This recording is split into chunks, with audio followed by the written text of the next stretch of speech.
तो बच्चों, आज हम लोग इस वीडियो में देखेंगे विज्ञान भारती सेकंड कक्षा 7 अभ्यास कार्य पुस्तिका यूनिट 1 यानी इकाई 1 मानव विज्ञान एवं प्रौद्योगिकी।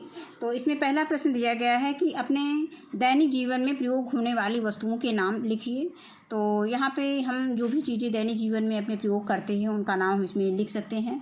तो जैसे किताब है, copy, pen, cycle, motorcycle, mobile, gas चूल्हा, मंजन, ब्रश, साबुन, पंखा, कूलर, टीवी, घड़ी और आदि इसमें दे देंगे।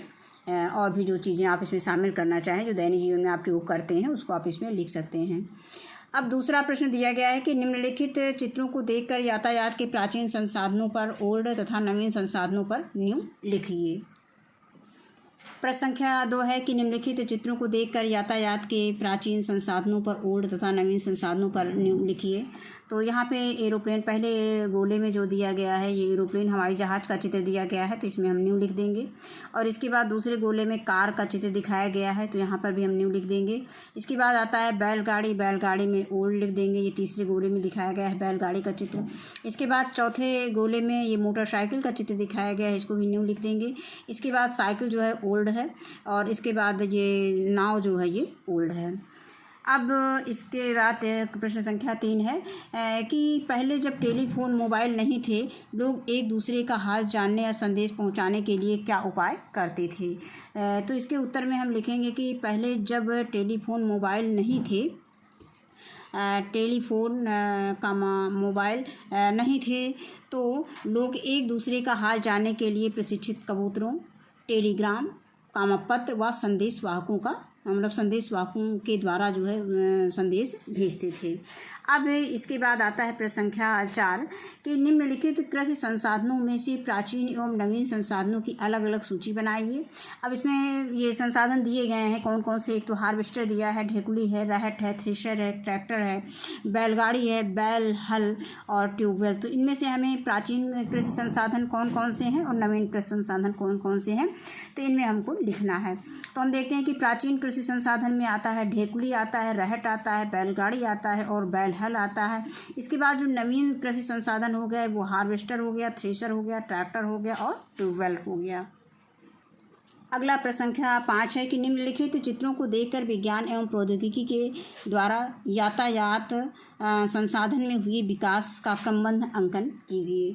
तो यहाँ पे ये यातायात का विकास कैसे हुआ है ये दिखाया गया है। तो यहाँ पे ये एक आदमी को पैदल चलते हुए दिखाया गया है। तो यानी कहने का मतलब कि पहले लोग पैदल चलते थे, तो इसको हम नंबर 1 लिख सकते हैं। इसके बाद जो लोग मतलब सामान ढोने के लिए जानवरों का प्रयोग करते थे, जैसे ये शायद गधा घोड़ा जो भी दिखाया गया है उसे ये एक आदमी को सामान ढोते हुए दिखाया गया, तो इसको हम दूसरा ऑप्शन कर सकते हैं। इसके बाद पहिए की खोज हो गई तो इसको हम तीसरा ऑप्शन होता है। तीसरा मतलब जो खोज हुआ था तो विकास का क्रम है वो पहिया है।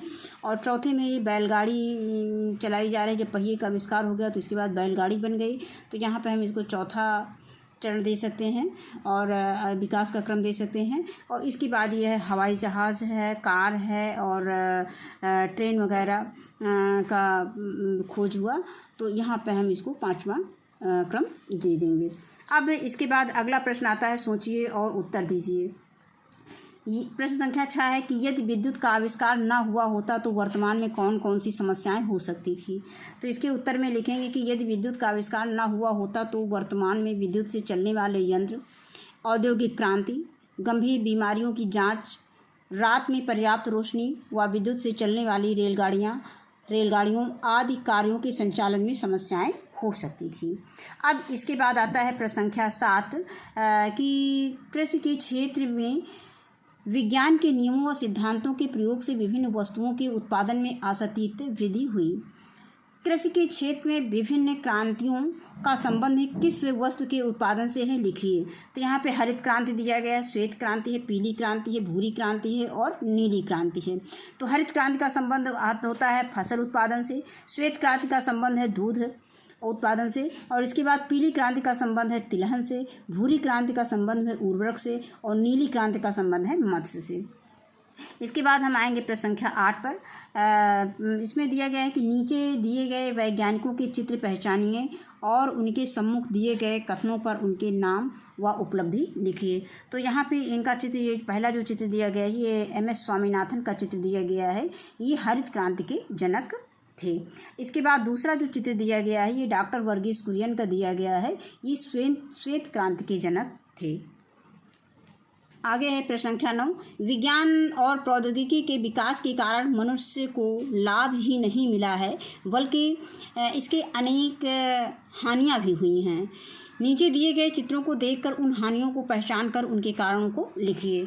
अब यहाँ पर पहले चित्र में ये चिमनी से ईंट का भट्ठा दिखाया गया है जिसमें चिमनी से धुआं निकल रहा है, और दूसरे में दिखाया गया है इसमें पराली जलाई गई है उसे धुआं निकल रहा है, और तीसरे में ये जो यातायात के संसाधन हैं यानी वाहन हैं, वाहनों से धुआं निकलते हुए दिखाया गया है। तो अब हम इसको लिख देंगे कि उपयुक्त या ऊपर दिए गए चित्र में, चित्र 1 में ऐसे लिख सकते हैं, 1 2 3 इसको डिवाइड कर सकते हैं और यहाँ पे लिख सकते हैं कि ऊपर दिए गए चित्र में